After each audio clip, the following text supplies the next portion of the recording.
Hello everyone, কেমন আছো তোমরা সবাই? আশা করি সকলেই ভালো আছো। আর আমি দেখো আবার চলে এসেছি তোমাদের সাথে নতুন একটা ভিডিও শেয়ার করার জন্য।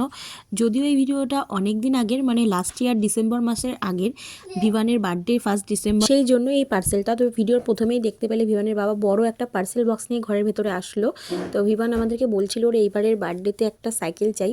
তো সেই জন্যই ওর বাবা ফার্স্ট ক্রাই থেকে এই সাইকেলটা অর্ডার করে দিয়েছিল। আর সব থেকে বড় ব্যাপার হচ্ছে আমরা চাচ্ছিলাম যে পার্সেলটা এমন টাইমে বা এমন দিনে যেন আসে যখন ভিভান বাড়িতে থাকবে না, মানে স্কুলে যাবে।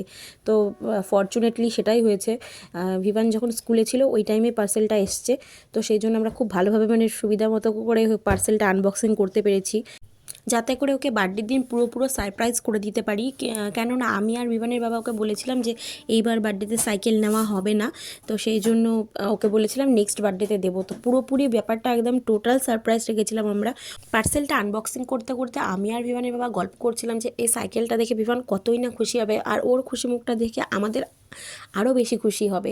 তো দেখো গল্প করতে করতে এখানে মোটামুটি পার্সেলের বক্সটা পুরো কেটে নেওয়া হয়ে গেছে। সাইকেলটাকে সেটিং করতে হবে, আর সাইকেলটা সেটিং করার পরে পুরো লুকটা দেখে তোমরা জানিও প্লিজ বিবারের এইবারের বার্থডে গিফটটা তোমাদের কেমন লাগলো।